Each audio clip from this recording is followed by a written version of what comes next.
Apakah suara saya sudah terdengar? Izin menjawab sudah.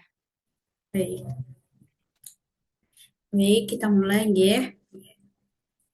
Assalamualaikum warahmatullahi wabarakatuh. Perkenalkan, nama saya Anima Fikhadur Bilki sebagai petugas pendaftaran rekam medis di Rumah Sakit Poltekkes Kemenkes Malang. Baik, di sini saya akan menjelaskan tentang efisiensi rekam medis elektronik atau RME dan digitalisasi data di era kemajuan teknologi.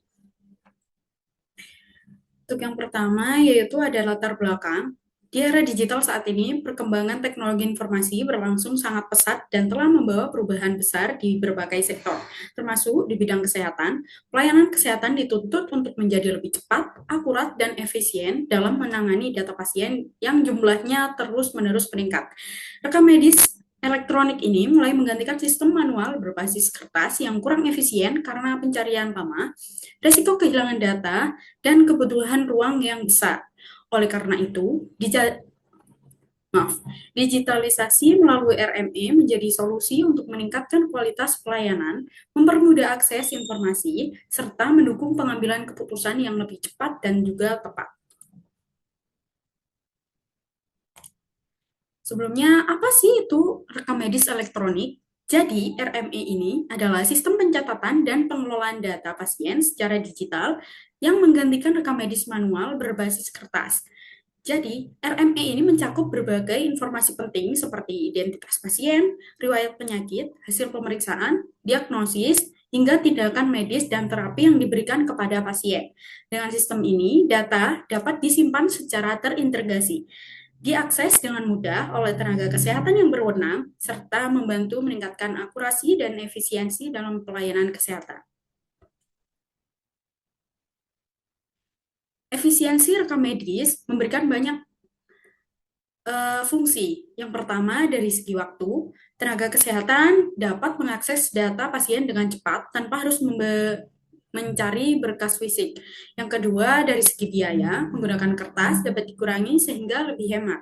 Dan yang ketiga, dari segi ruangan, tidak memerlukan tempat penyimpanan yang besar seperti arsip-arsip manual yang di rumah sakit terlebih dahulu.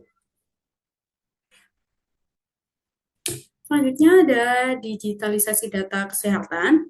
Di sini saya merangkum ada 3M agar mempermudah eh, Ibu untuk mengingatnya. Yang pertama ada mengubah, yaitu mengubah data pasien dari sistem manual ke digital yang lebih modern. Yang kedua ada memudahkan, yaitu memudahkan akses data secara cepat, tepat, dan terintegrasi. Dan yang ketiga ada mendukung, yaitu mendukung pelayanan kesehatan secara real time di berbagai unit. Nah, ada dua manfaat di era teknologi saat ini. Yang pertama ada rekam medis mendukung pelayanan kesehatan yang lebih cepat, akurat, dan aman. Dan yang kedua, data dapat digunakan untuk analisis, penelitian, serta pengambilan keputusan yang lebih baik. Apa sih tantangannya? Jadi, tantangan rekam medis elektronik ini, meskipun memiliki banyak keunggulan, penerapan rekam medis elektronik ini juga memiliki tantangan, seperti kebutuhan pelatihan tenaga kesehatan, biaya implementasi, serta keamanan dan kerahasiaan data dari masing-masing pasien. Baik, sudah selesai. Apakah ada yang ditanyakan, Ibu? Saya izin bertanya. Baik, silahkan, Ibu. Saya izin bertanya, Ibu. Baik, silahkan, Ibu. Tadi kan dijelaskan kalau RME itu sudah memberikan dampak yang besar di era sekarang.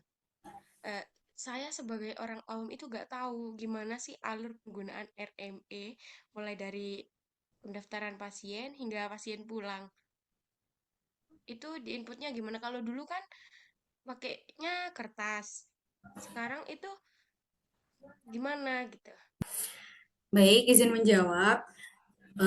Kalau dulu kan dari kertas itu langsung menulis data diri dan sebagainya. Dan sekarang ada rekam medis elektronik itu pasien bisa langsung mendaftar di web yaitu seperti Simpus, SIMRS. Itu pasien bisa langsung mengunjungi webnya bisa langsung mengisi di handphone masing-masing. Jadi ini tentu saja mempermudah dan juga hemat kertas. Jadi tidak memperbanyak tumpukan sampah rekam medis gitu Ibu. Jadi Ibu bisa langsung mengisi di webnya. Mungkin kalau Ibu masih belum paham cara pendaftarannya, nanti Ibu bisa minta tolong kepada petugas rekam medis yang ada di sana, di rumah sakit terdekat di rumah Ibu. Jadi agar bisa mempermudah Ibu untuk mendaftar. Begitu Ibu, apakah masih ada yang bisa ditanyakan? Sudah paham, Ibu. Baik, terima kasih. Sekian presentasi sosialisasi saya pada malam hari ini. Terima kasih Ibu sudah berkenan mendengarkan dari awal hingga akhir. Saya Animo Fikatul Bilki sebagai petugas pendaftaran di Rumah Sakit Poltekkes Kemenkes Malang mengucapkan terima kasih sebanyak-banyaknya dan wassalamualaikum warahmatullahi wabarakatuh.